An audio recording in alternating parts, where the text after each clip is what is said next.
The night silence was broken only by the muffled hum of the old Land Rover's engine as it carved its way through the dense, hostile forest.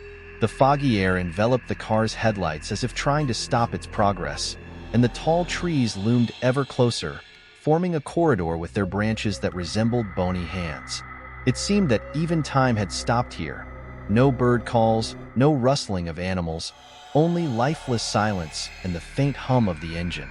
Behind the wheel sat Alexander, a 40-year-old man with sharp facial features and a weary but determined look.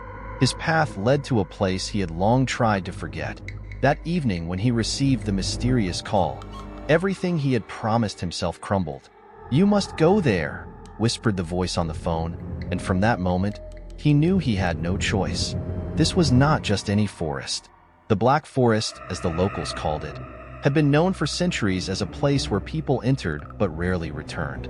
Over the decades, hundreds had vanished here, and those who miraculously survived returned insane, with vacant eyes that no longer saw the real world. Alexander had heard stories about it in his childhood, when his grandfather, a former hunter, recounted his adventures. But these were not tales of wild animals or treacherous trails. It was something more, something unspeakable that could drive a person mad. He had been there once before. 20 years ago, in his youth, when fear seemed non-existent, Alexander and his friends ventured into the forest for a hike. They wanted to prove that the legends were nothing but fabrications.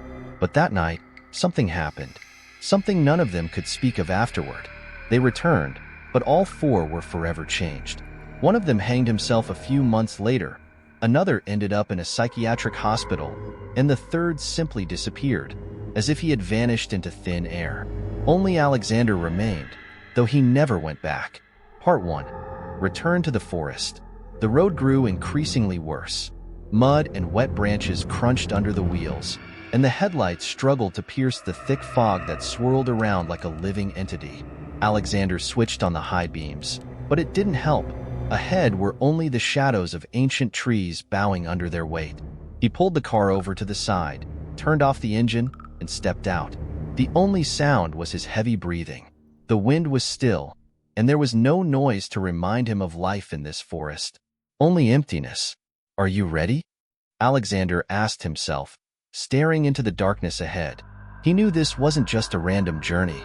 They had called him, those unseen, whose existence he could feel with every cell of his body. He glanced at his backpack, checking that everything was in place. A flashlight, a weapon, a map he had received from the same mysterious source as the phone call. It seemed that whoever had summoned him knew more about the forest than anyone else.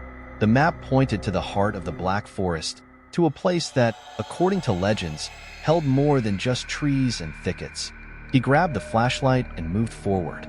His footsteps echoed too loudly in the absolute silence. Every movement felt like an intrusion into this world, and Alexander felt that the forest would not forgive him for it. After several hours, when he began to doubt if he was even heading in the right direction, an old bridge appeared before him.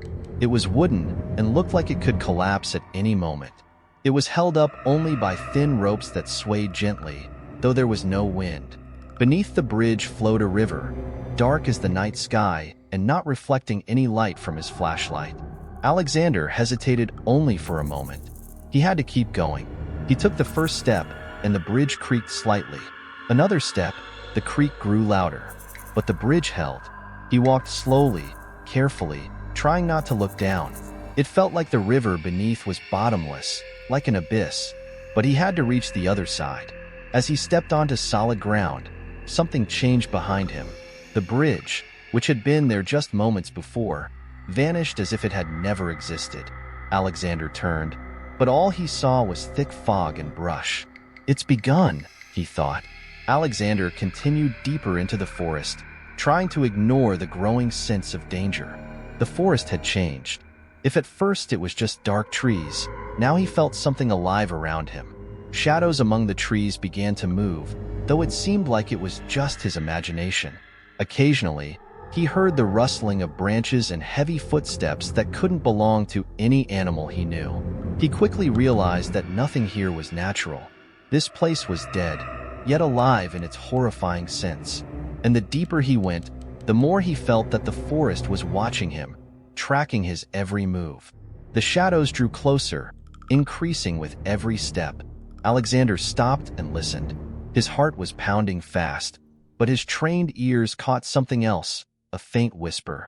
It was everywhere, as if someone or something was trying to speak to him. The whisper grew louder, turning into a chorus that filled the space around him. Alexander felt his hands tremble, but he composed himself. The weapon was within reach, but would it help against something he couldn't even see? And then he saw them. Figures emerged from the darkness, tall, unnaturally thin, with elongated arms and heads that resembled humans but were distorted, with twisted mouths and empty eyes. They moved slowly, as if they felt no weight in their bodies. There were many of them. They approached silently, but the whispering continued. Alexander grabbed his pistol and fired at the nearest figure. The bullet passed through it like smoke. The creature didn't even stop, continuing its advance. This can't be real, he thought, but what he saw next made his heart stop. The figures approaching him began to change shape, becoming increasingly terrifying. Their bodies elongated, taking on unnatural forms, and each step brought them closer to Alexander, as if they fed on his fear. Alexander felt panic fill his mind, but he forced himself to focus. There was no choice. He had to move forward or die here in this nightmarish forest. He remembered the map he had received. It marked a location, a small point in the heart of the forest that, according to the caller, was the only way to salvation. Alexander pulled out the map, tearing his gaze away from the encroaching shadows. The map showed he was not far from his destination, but the forest wasn't going to let him go easily. He began to run. Now, each step felt like a struggle against a world trying to consume him. The tree branches clawed at his clothes, and the ground beneath his feet grew softer, as if collapsing beneath him. But Alexander ran. The shadows behind him kept pace, multiplying, and it seemed they filled every space around him. Suddenly, a clearing appeared before him. It felt as if he had broken through an invisible barrier, and for a moment, the silence was replaced by a strange, oppressive emptiness. Alexander stopped and looked around. The shadows remained at the edge of the forest, standing still, observing him with their empty eyes. It was as if the forest had given him a respite, but only so he could understand how close to the end he was. In the center of the clearing stood an old stone altar. It was covered in moss and cracks, but it clearly held great significance for this place. The map pointed directly to it. Alexander approached and saw symbols carved into the stone, reminding him of ancient signs he had once read about in history books.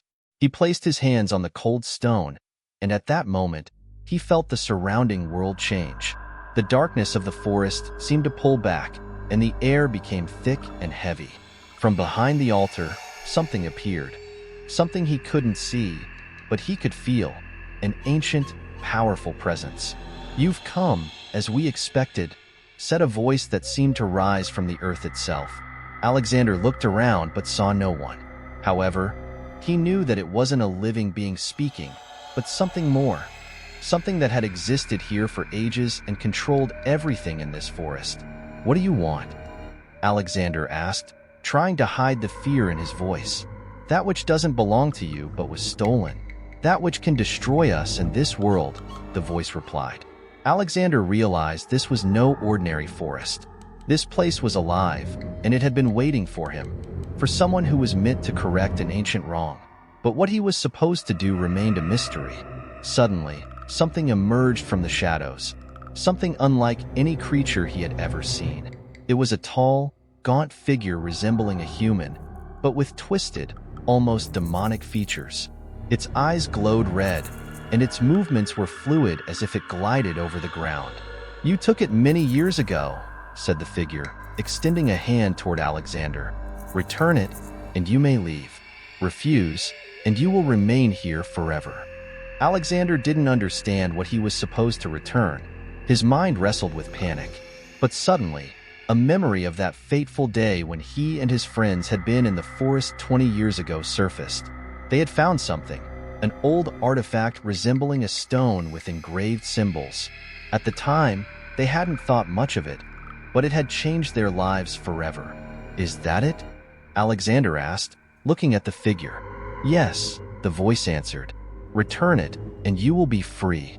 He realized he had been carrying it with him for years. The stone was hidden in an old backpack he had left at home. But could he go back? Would the forest let him leave? Alexander knelt before the altar, placing his hands on the ground, feeling the cold stone beneath his fingers. He had to decide. Either try to return the artifact or remain in this horrific place forever. I will return it, he said, standing up and looking into the creature's red eyes. But how can I go back? The figure stepped back and disappeared into the mist. The forest began to slowly recede, revealing a path back to the car. Alexander knew this was his last chance. He couldn't afford to lose a moment. With his heart racing, he began the journey back, knowing he couldn't make a mistake. The forest had given him a way out, but he knew there wouldn't be another chance. Alexander was heading home, knowing that the hardest part lay ahead, to return the artifact and forever close the door to this dark world.